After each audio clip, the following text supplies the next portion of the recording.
Hey, what's going on guys, Roni here, and let me show you exactly how to rank up your Asari Adept for Mass Effect Andromeda multiplayer. Especially for golds, this character absolutely destroys.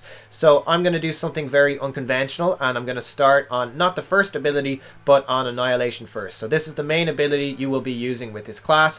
It's basically, as you can see there, a shifting Mass Effect field that slowly damages nearby enemies, and enemies caught in the shield are primed for combo detonations. So this is really useful. This is the core ability of this class and how you will be doing all the damage I explained earlier. So under rank 4 I'm going to go for plus 50% damage radius. I find this a lot more useful because I'm able to get my explosions off at, just basically a farther distance. Because these explosions stun enemies, this is really great for crowd control. I wouldn't even consider recharge penalty, honestly.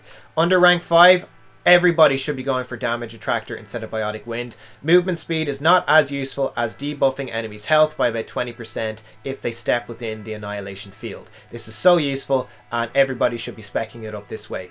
Under rank 6 I went for draining shield. I also think everybody should be doing it this way. Basically it restores your shields by 30% when an enemy affected by annihilation dies. So anything that steps within that shield, if you can kill that really quickly, you're going to get extra shields back.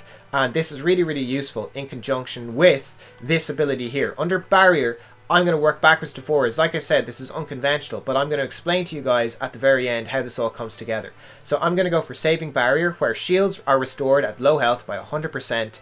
So basically this can be done every 10 seconds as well. So if you play this character correctly, you weave in and out of cover, you stay back when you have to, you just time yourself properly and make surgical biotic strikes, then this becomes a very useful character.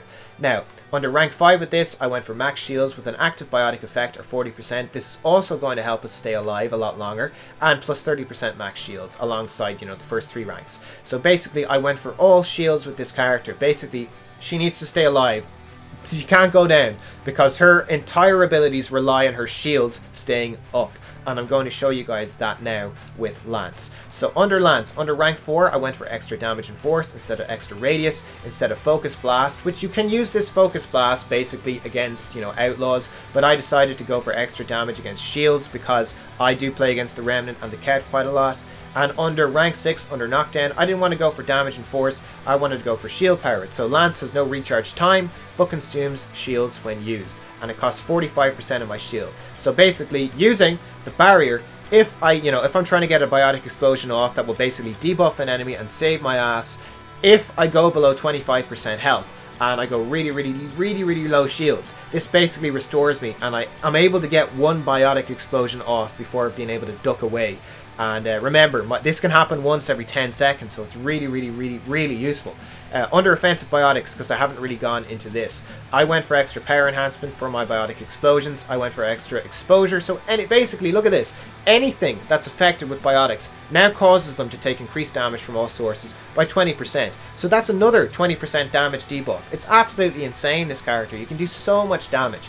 And under rank 6, I didn't want to go for extra biotic damage. This may sound kind of weird, but I wanted to do, for 3 seconds after, plus 15% weapons damage and melee damage. So the biotic melee with this is actually really good. So if you get an explosion off, then you smack the character, then you start shooting them, you're going to do so much damage. It's really fun, this character. It's very useful. And then under throw, I just went for rank 1. So basically, I'm able to prime them with annihilation and detonate them with throw as a kind of a throwaway ability. Haha, there is a pun in there somewhere. Hey, what's going on guys? And I am back. I just thought I'd show you guys what this character can do in the extraction round, because you guys don't want to be sitting around for 20 odd minutes watching me play this game, or do you? No, I think for the class build guides I'm going to separate the actual gameplay from it and just show you guys the last round, basically the extraction round, just to showcase off the abilities in a much easier format instead of forcing you guys to watch me do certain things throughout the entire gameplay. So I'm just going to show you guys some of the abilities that, oh my god,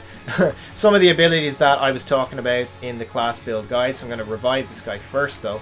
So once I get my annihilation shield back up, so this guy's going to get 20% extra damage done to him because he's still within my annihilation shield. I can also detonate my biotic explosions. You see Lance there took a little bit of my shield off, so I got to be careful of that. That's why I got to mix it up with throw, especially on the higher tiered enemies like Hydras or Berserkers or Anointed, things like that, or Ascendants or Fiends.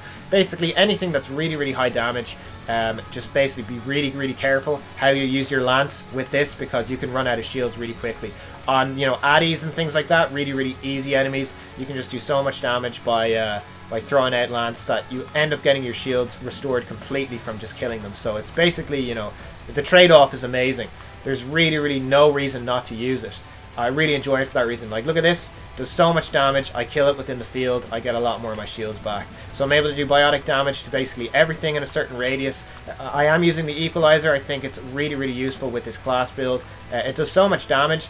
I think a lot of people are saying that the Hurricane is better. I really don't agree. I think the equalizer is probably one of the best weapons in the game. I'm going to get back into this field here. There we go. We're going to get our full extraction, boys. So hopefully you enjoyed this character build guide, guys. If you did, remember to like the video, comment down below, and subscribe for some more Mass Effect content. Plenty more is coming your way after May the 19th. Thank you. Bye-bye.